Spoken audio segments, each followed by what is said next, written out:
evening and welcome to the 536th episode of Travel Witch Radio. I'm Dan Schlossberg along with Roger Noriega, and we are in the 13th season of Travel Witch Radio, the show that lets you enjoy the pleasures of travel from the comfort of your armchair. Every week at this time, we talk to people representing destinations, hotels, airlines, railroads, car rental companies, and others in the world of travel and hospitality. From authors and bloggers to broadcasters and publicists. If it's got anything to do with travel, it's got everything to do with Travel Witch Radio. And our guest tonight is Jennifer Ashley Tepper, creative and programming director of 54 Below in New York. Welcome, Jennifer, to Travel Witch Radio. Thank you so much for having me. It's an honor to be on Travel Witch Radio. Thank you. First, let's let viewers know exactly what you do as creative and programming director of 54 Below. Sure. So 54 Below, as you might think, is located on 54th Street in New York City. We are a Broadway supper club. We do about 700 shows per year, and different from a Broadway show where you're seeing the same show every night, we do 700 different shows. So you might see a Broadway star solo concert, you might see a new musical in concert, you might see anything in between. And I am the creative and programming director who decides everything that gets put on stage, negotiating contracts, putting shows together. And I've been there for the past decade. When I was growing up in northern New Jersey, Studio 54 was a big deal New York night spot. But Studio 54 is separate from 54 Below, just so our listeners and viewers will know. But it's in the same location, right? Please share with our listeners. Yeah, indeed. So 54 Below is technically the basement underneath Studio 54. Studio 54 opened originally as a Broadway theater in 1927. I actually have written about it in one of my books, and it's now a Broadway theater again. And as we know, in between, it was a legendary discotheque. It was also a WPA theater, and it was actually a supper club itself during the Great Depression. But it is a large Broadway theater that sits right above us, and we're, the glamorous basement underneath Studio 54, which is 54 Below. I think you just answered my next question, but why is it called 54 Below? It's not the temperature. There is some lore about obviously the basement of Studio 54 back in its disco heyday. Must have been quite a place to visit. So we are in that, reconfigured basement area. Rumor has it you can still find certain things in the walls, or if you know where to look. Is it true that 54 Below was reinvented by several Tony Awards producers, including people from Hairspray and the producers? Yes. So the founders of 54 Below are Richard, Tom, and Steve, who are Broadway producers of many years. They produce the producers, as you said, Hairspray, Angels in America. They have a long and illustrious track record of producing Broadway shows. And a little over a decade ago, they decided that their dream was to open a Broadway supper club where, you could sit in an intimate venue and you could see Broadway stars as though they're performing in your living room. And they did, and they've done an incredible job. I'm really proud to work there. We're talking to Jennifer Ashley Tepper about 54 Below. Why is it called Broadway's Living Room? One of the most exciting things about being there is it's, as mentioned, it's intimate. It's 150 seats. And on any given night, you could be watching Patti LuPone on stage, or you could be watching the next big star on stage or as we're seeing on screen right now, Grease 50th reunion. We do so many reunion concerts, which feature Broadway casts reuniting, which are like special one-time only events. And also in the audience, you're going to find Broadway writers, Broadway directors. We jokingly have named every table and booth at the club after the most famous person that sat there. So sometimes I'll be like, you're headed to the Hugh Jackman booth and you are headed to the Neil Patrick Harris table. There's a lot of shows going on all the time. So, on any given week, there might be 14 different shows and you might get to see any number of Broadway personalities on and off stage. Is it a restaurant, supper club, or both? It's a good question. So we are a full service dining institution as well. So just like the supper clubs of the classic days of New York, you're seeing a show, you're seeing a 60 to 75-minute performance, and you're also having a fine dining experience. So our restaurant operations, we're extremely proud of. We have incredible menu, an incredible restaurant staff, and you're getting like a premium dining experience at the same time as a premium theater experience. It's cool to know. What is its capacity? Our capacity is about 150. That's a good sized club then. Is it a good place to have dinner before going to a show? Great place to have dinner. In fact, it is a great place to have dinner if you're headed to Studio 54 to see the Broadway show that's there before or after. You can come to 54 Below. So a lot of people actually do choose to have dinner at our club before seeing a Broadway show, or some people choose to make a whole night out of it at 54 Below and have dinner and a show at our club. Ladies and gentlemen, we're talking to Jennifer Ashley Tepper about 54 Below. And we understand 54 Below puts on 3 shows a night sometimes. What type of programming do you put on? Do visitors need advance reservations? Yeah, so sometimes our times of our shows can vary. Almost every night of the week we have shows at 7 p.m. and 9:30 p.m. Sometimes we'll also have a brunch show at 1 p.m. Sometimes we'll also have a late night show at 11:30, but you can usually depend on 7 and 9:30. Our schedule, basically every week of the year, we pretty much have a headliner, and our headliners range from everyone from Patti LuPone to Vanessa Williams. This coming month we have Andre DeShields. We have a lot of exciting headliners who essentially play at 7 p.m. Most of the time. And then a number of, group shows, younger cast shows, Broadway folks singing pop songs, casts of Broadway shows coming to do something at 54 Below on their night off. You can really see any kind of programming, any kind of genre of music. It's all just very Broadway centric. So almost everyone performing currently on Broadway has been at 54 Below at some point. And having been there for 10 years, I've been there on many exciting nights. I remember, Lin-Manuel Miranda came in and played a piece of Hamilton before it ever went to Broadway. Almost every prominent writer on Broadway has sat at our piano and played a song from their Broadway show before it's gone to Broadway. The show that's currently at Studio 54, actually, both its star, Kelly O'Hara, and the writer, Adam Gettle, grandson of Richard Rodgers, both performed songs from that show at 54 Below before the show was at Studio 54. So we're kind of like a springboard for Broadway, a living room for Broadway. Broadway stars come by after their shows, sing a number. It's a really special place. Wow. One problem I have with regular theaters is viewing distance, but 54 Below tables are very close to the stage, something like 24 feet. Is that right? Yeah, it is one of the perks. It's such an intimate, special experience. Recently we had the great Broadway star Cheyenne Jackson, and I can't tell you how many people commented like, "Oh my God, I can't believe I saw Cheyenne Jackson sing just 20 feet away from me." So I love Broadway. I'm like a Broadway freak more than anyone. No one loves going to the Broadway theater more than me, but it is a different experience to have an intimate cabaret or concert experience where you are so close to the performer, you are getting to see them up close. You're often getting to hear them tell personal stories, sing songs that mean something to them, really share something from their heart. And, they're right there. You can almost touch them. And that brings up a logical question. Are viewers allowed to record performances? Yeah. So, in our current world of media where this is all, it's changed even in the past decade, audience members are often allowed to record parts of the performance. Definitely not allowed to record the entire performance. No one's sitting there with a video camera, but it is not, frowned upon to record a couple snippets to just like when you're at a pop music concert, audience members are often allowed to record something and post it on their social media. It's actually, we get new audience members all the time who saw 54 Below on Instagram, on Facebook, wherever on the internet. So it is allowed most of the time, not all of the time, but most of the time. You've already mentioned famous faces show up there all the time. Do they also stop by for pre or post dinner? Yeah, certainly. It is really exciting when we have like Broadway luminaries in the audience. I'll say one of the most moving things about 54 Below related to that is, a lot of times we'll have someone doing a show of Kander and Ebb music and John Kander himself will be in the audience. I can't tell you how many times the late, great Stephen Sondheim sat at 54 Below to watch people singing his work in the past. So it is really exciting to have people whose work is featured on stage dining with us and then also appreciating and being celebrated. Charles Strauss on his 95th birthday, writer of Annie and Bye Bye Birdie, was at 54 Below watching his work be performed. So I just mentioned a bunch of writers, but yes, everyone, stars, directors, writers. It's really exciting to have them in our midst. What are the business hours at 54 Below? And are you open every day, even when Broadway is dark on Mondays? We are. We are. Monday is like one of our big nights because Broadway actors who only have Monday night off can only perform at 54 Below on Monday. So, as I didn't answer your question before, we do take advance reservations. Obviously, a lot of our shows do sell out in advance. A lot of our shows go on sale far in advance, so that if you're planning a trip to New York, you can check out what's playing at 54 Below 4 months from now, and you'll have most of the shows up. But we also often have walk-ins. We also plenty of times have people who decided to come to 54 Below that day and are at the show that night.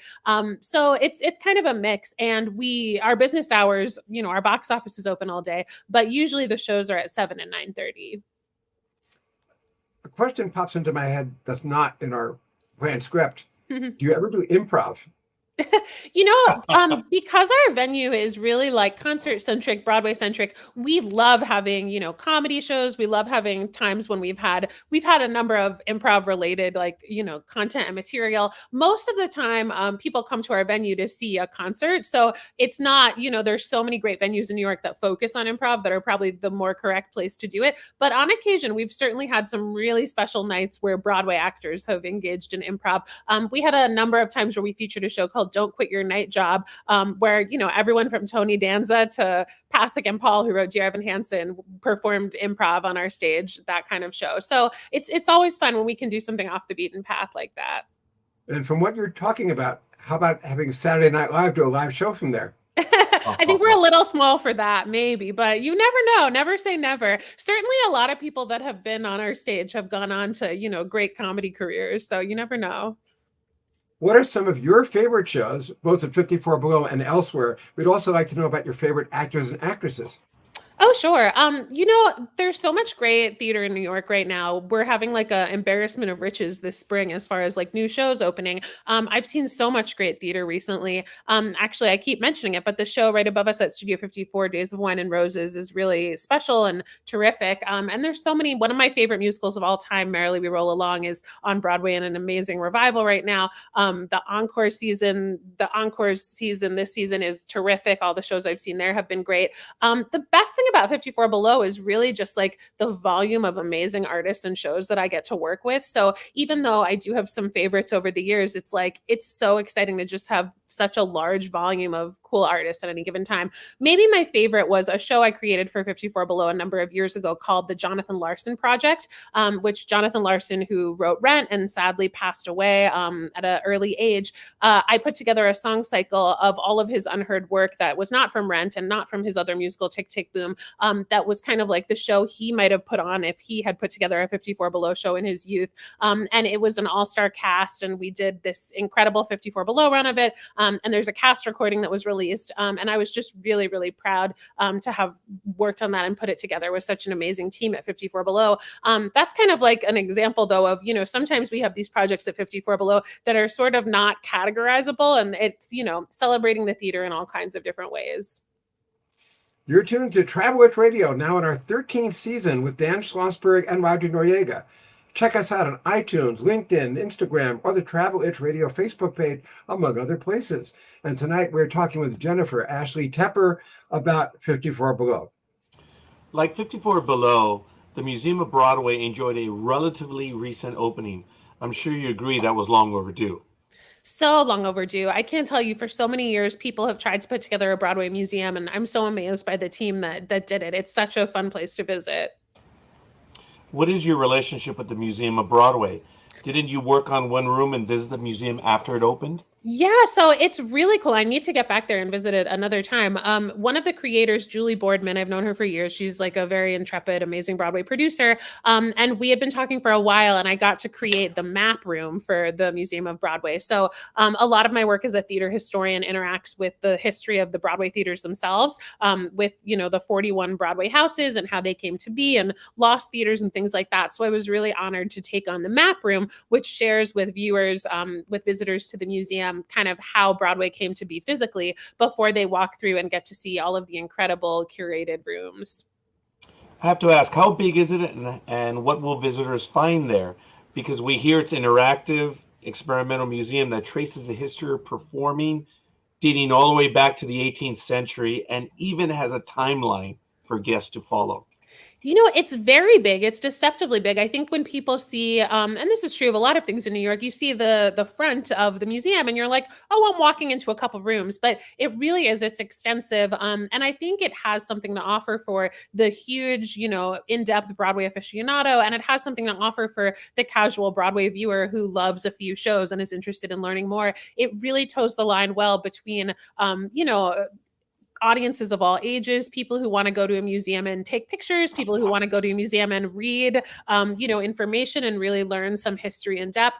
There's really just like so much in that museum for everybody. I love that they had rooms dedicated to specific shows when I went, and I love that they had really beautiful curated like history of Broadway timelines. And I know that I've heard it changes. They have revolving exhibits, so it'll be fun to see what else is there now. I'm sure there are hundreds of rare artifacts, such as old programs and costumes, as well as photographs and videos that trace the history of Broadway. Do I have that one right?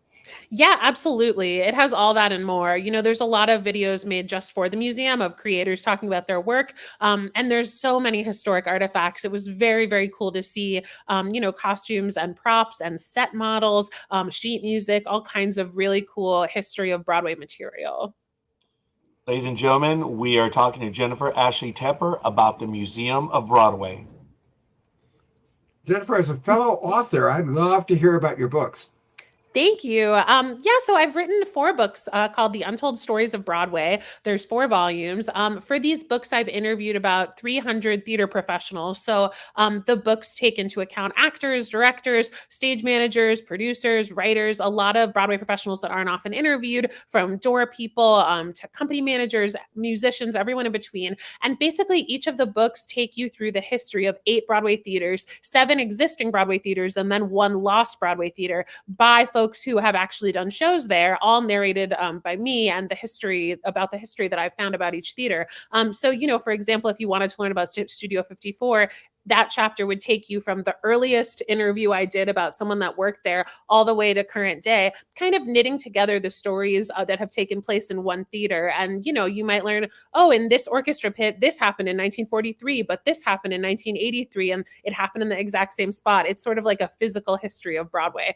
So I've been writing the book since 2013. Eventually, there'll be 6 volumes to get through every single Broadway theater and several of the lost ones. And they've been a really, really enriching project. I'm really proud of kind of how they chronicle Broadway history. Who's your publisher? Dress Circle Publishing is my publisher. They're terrific. I love them very much. And one of my publishers actually just began a new job at the New York Public Library. So very proud to have my books there as well. Are you a native New Yorker, and is that how you developed such an interest in the Great White Way? I'm actually from Boca Raton, Florida. Shout out to South Florida. Unexpected answer, I guess. No, in fact, I was always very obsessed with moving to New York. I was always obsessed with New York from afar. I only ever visited New York 3 times before I moved here to go to NYU, which was my dream. I just always had my sights on theater and was always studying New York from afar. I think how much I was obsessed with studying it from afar actually is what made me so obsessed with the theaters themselves. Our viewers are asking where you went to school, what you studied, and what you did before getting involved with 54 Below and the Museum of Broadway. Yeah, I I went to NYU for dramatic writing, which was because I loved theater and writing. But it was really a program for screenwriters and playwrights and things like that. So I kind of created my own education while I was at NYU, and that was great because it allowed me to have a lot of internships while I was at school. I just did a lot of studying myself, going to see shows, things like that. And I was really lucky to have several wonderful internships during school and right after, including interning with the musical Title of Show, which went to Broadway right after I graduated, and I got to be the director's assistant. So I had my first Broadway job right out of college, which was very lucky. So NYU was a great place to be because I really got to make New York City, kind of my campus. Did you ever have any dreams about being an actress yourself? Not really. I loved performing growing up, and I was really lucky to have a terrific high school theater program and a terrific theater summer camp. But for me, I was so passionate about teaching other people about musicals, about the idea of being someone that made musical theater happen, just about the idea of theater history and sharing it. I loved being part of a cast, but I never quite wanted to be a performer myself. Even though Manhattan is small, everything depends upon location, location, location. So please tell our viewers where 54 Below is and where the Museum of Broadway is located. Sure. 54 Below is on 54th Street, right near 8th Avenue, right near Studio 54. You can't miss them. They both have those big marquees. And Museum of Broadway is on 45th Street, right near Broadway. You can see it right next to the Lyceum Theater. So both just in the heart of Times Square. Come visit us in New York City and come to both places. What advice would you give somebody about Broadway shows to an out-of-towner hoping to make maximum mileage at a minimal time in Manhattan? Is it the TKTS booth? Is that a good place to start? Sure, that's a great question. I think the TKTS booth is really a great place to go. You can't beat a Broadway discount and getting to experience the middle of Times Square and all of that. Today Tix, which is an app that provides discounts to Broadway shows, is also a great place to go. I also think, coming to New York, so much of it is of deciding what Broadway shows to see is what you know about. And so it's always really exciting to see something new. And of course, the newer something is, the less likely you might know about it. But I always recommend anyone coming to New York, research on playbill.com, on broadwayworld.com, on Theater Mania, find out like what the newest shows are, because it's sometimes really exciting to be the first person to see something. And you might hear about it 3 months after you go home, and then it'll be too late. So just finding out kind of what the new shows are is always my recommendation. Jennifer, we have a comment in the chat room. I don't know if it would apply, but they're asking, do you know about the history of American Theater Wing and Antoinette Perry? There's a connection here. Yes, that's amazing. This listener says their mom was an original member of the American Theater Wing. That's phenomenal. Oh my gosh. Shout out to your mom. So yes, Antoinette Perry is, the woman that the Tonys are named after, Antoinette Tony Perry. And the American Theater Wing, they still, after all these years, still do the Tonys. The Tonys were founded in the 1940s, and they were named after her because of all of her great work. She was, I believe, she was so involved, and she was one of the people to be involved with, the stage door canteen and with entertaining soldiers during the time of World War II. A lot of the early days of the American Theater Wing were spent in those kinds of efforts.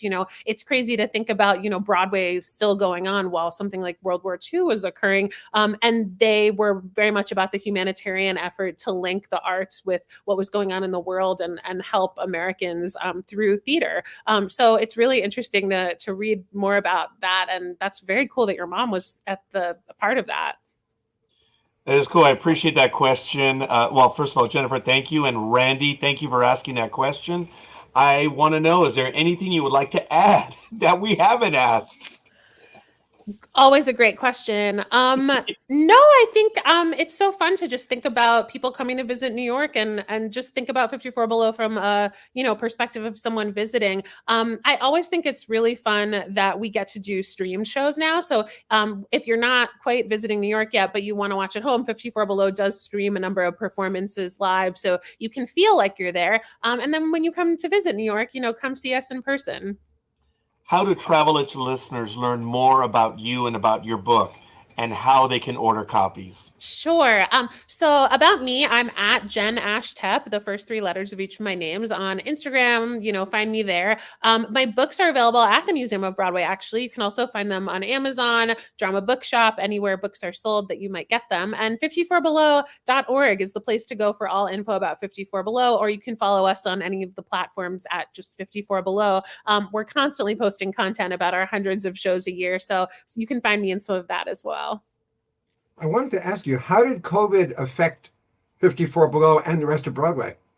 It's a good question. I don't know if I can even be brief about, but I will. COVID, it was very trying times, just like all of Broadway shut down, we shut down at 54 Below.